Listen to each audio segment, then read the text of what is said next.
महाडमधील सामाजिक कार्यकर्ते सुभाष मोरे यांनी शहरात सुरू असलेल्या मटका, जुगार आदी अवैध धंद्यांविरोधात वारंवार लेखी तक्रारी करून देखील पोलीस प्रशासनाकडून कोणत्याही प्रकारची ठोस कारवाई होत नसल्याने अखेर आत्मदहन करणार असा टोकाचा निर्णय त्यांनी काल झालेल्या पत्रकार परिषदेत जाहीर करत घेतला।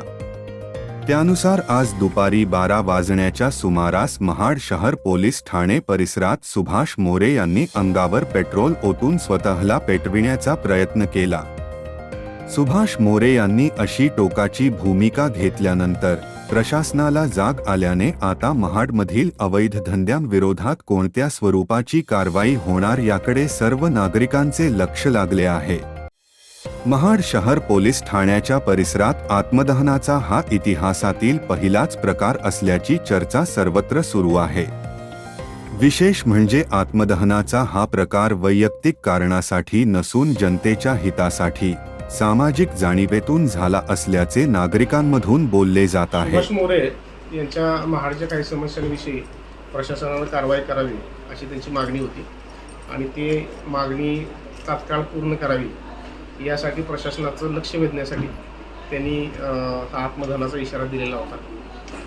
सुभाष मोरे यांच्यासोबत त्यानंतर मी सविस्तर त्याविषयी चर्चा केलेली आहे। या त्यांच्या काही मागण्या होत्या, त्या मागण्यांच्या अनुषंगानं प्रशासनानं विशेषतः पोलीस प्रशासनानं वेळोवेळी कारवाई केलेली आहे पूर्वी आणि आता जसं सुभाष मोरेंनी इशारा दिलेला आहे तर त्या अनुषंगानं ही कारवाईची तीव्रता अधिक वाढवली जाईल आणि ज्या समस्या त्या प्रशासनाच्या निदर्शनास आणून देत आहेत त्या समस्या तात्काळ सोडवण्यासाठी पोलीस प्रशासन आणि नगरपालिका प्रशासन मिळून संयुक्तपणे कारवाई केली जाईल यावर आणि महाड शहरातल्या समस्या लवकरात लवकर दूर होतील यासाठी प्रशासन प्रयत्नशील राहील। सुभाष मोरेंनी ज्यावेळी निदर्शनास आणून दिलं होतं त्यावेळी आम्ही ते कारवाई केलेली आहे। एखादी वेळी असेल ज्यावेळी आम्ही कुठं मोठ्या एखाद्या मिशनमध्ये किंवा याच्यात अडकलो असेल, बिझी असेल त्यावेळी राहून गेलं असू शकतं, परंतु प्रशासनाच्या निदर्शनास आल्यानंतर पोलीस प्रशासनानं वेळोवेळी याच्यावर कारवाई केलेल्या आहेत आणि इथून पुढे सुद्धा